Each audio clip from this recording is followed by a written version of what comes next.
Hello friends, કેમ છો બધાને ભાવથી જય સ્વામિનારાયણ, જય શ્રી કૃષ્ણ, રામ રામ. તો જો આજે અમે બહાર ગયા હતા તો આવ્યા છીએ, પણ ઓમભાઈએ મને 2 દિવસ થયા કીધું છે કે મમ્મા ફ્રીજમાં તમારે હવે મને ક્યારે મંચુરિયન બનાવી દેવું છે. તમે કેમ નથી મને મંચુરિયન બનાવી દેતા?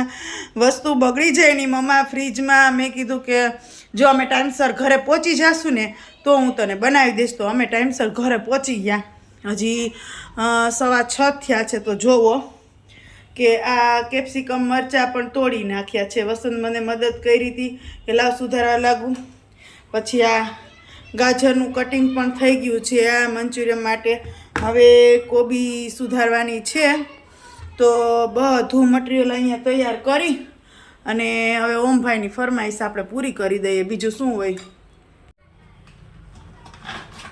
તો એ કે તું તો બનાવી જ ન દેતી, આળસમાં જાય. મેં કીધું હાલ ને બાપા, કાંઈ આળસમાં નહીં જાય. તો હું ભલે તને ગમે એમ થાય. અમે તો જો બપોરે જઈમાં આળોદિયા ને બધું ભજીયા ને એટલે આજ છે ને ઓમભાઈ પૂરું એની ફરમાઈશ છે એટલે બનાવવું પડે. બાકી તો ચાલો. આમાં સરસ મજાનું કટિંગ થઈ ગયું છે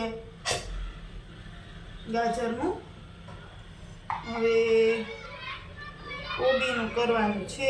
હજી એક ગાજરનું પડ્યું છે તો ફટાફટ ત્યાં સુધારી કટ કરી નાખીએ. છોકરાને આવું બહુ ભાવતું હોય ને. અત્યારે શિયાળો છે એટલે ગાજર ને કોબી ને કેપ્સિકમ ને પુષ્કળ પ્રમાણમાં આવતા જ હોય અત્યારે.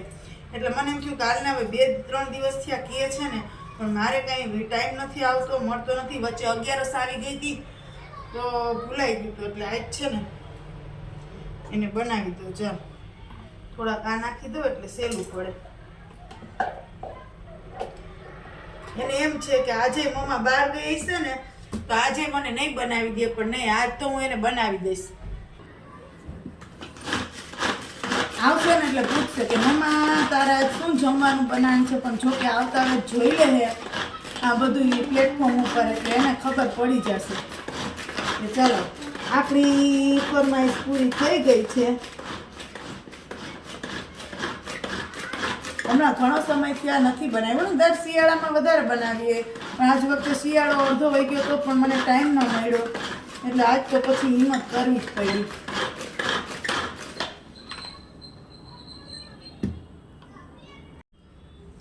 તો આ છે ને એ ગોટીની અંદર નાખવાનો મસાલો છે અને આ છે ને એના વઘાર માટેનો મસાલો તૈયાર કરું છું. કોબી ને એવું બધું. એ ચાલો આપણે કંઈ ખાવું નથી એટલે આમાં તમારે ડુંગળી એ થોડીક નાખવી જોશે ને. ઓમભાઈને ખાવું છે તો ડુંગળી તો નાખવી પડશે. મારે કંઈ ખાવું નથી. મારે ખાવું હશે તો હું નોખું થોડુંક કાઢી લઈશ એમના. પણ મંચુરિયન ઘરે બનાવીએ ને તો મસ્ત થાય અને તમને છે ને ઘરે સાવ સસ્તું પડે અને ચોખ્ખું પણ. પણ અત્યારે આપણે કોઈને કાંઈ કરવી નથી, બરોબર. બહાર ખાઈ આવવું છે એટલે કંઈ ઘરે કંઈ લપ નહીં ને. ચાલો તો આપણે મંચુરિયન માટે ઓલરેડી તેલ મૂકી દીધું છે કઢાઈમાં અને મેંદો ચારી રહ્યા છીએ એટલે મેંદાની જરૂર પડશે, બરોબર છે. તો મેંદો ને આપણે કોર્નફ્લોર એ બે નાખી અને મિક્સ. જો અત્યારે આ ચાર્યું છે, આ બધું મટીરિયલ તૈયાર કર્યું છે. પછી કોર્નફ્લોર પણ નાખવાનો હોય, બરોબર. એટલે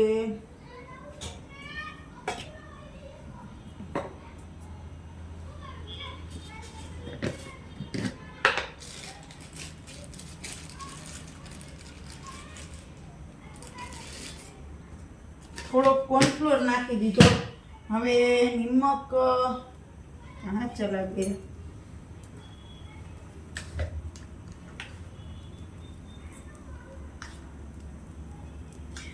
નિમક નાખ્યું છે અને આ બધું મટીરિયલ છે ગાજર કોબી મિક્સ કરી નાખું બરોબર છે અને એ આની અંદર નાખવાનું છે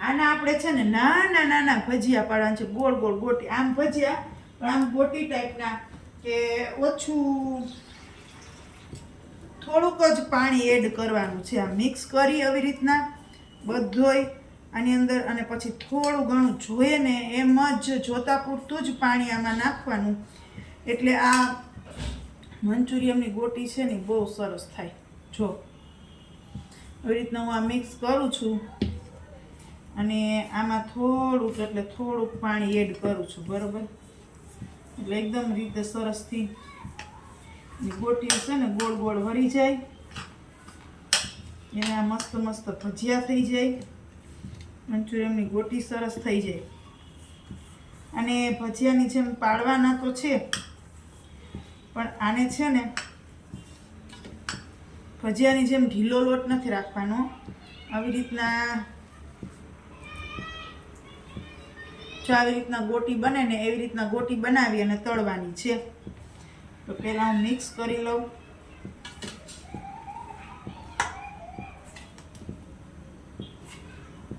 આ ઘરે બનાવવું આમ સહેલું અને આમ છે ને અઘરું છે કારણ કે આમાં વાર બહુ લાગે એટલે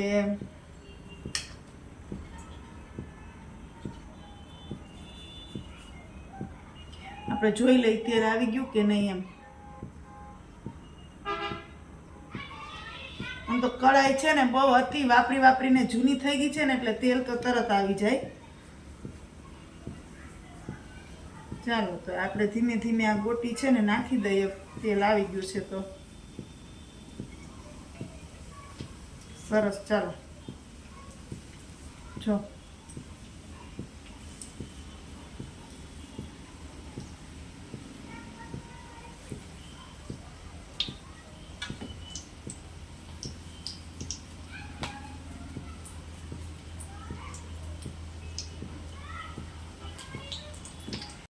તો જો મસ્ત મસ્ત આપણી ગોટીઓ તૈયાર થઈ રહી છે અને ફટાફટથી આપણે પાછી પણ નાખી દઈએ છીએ તેલ ફૂલ આવી ગયું છે એટલે મેં ધીમું કરી નાખ્યું છે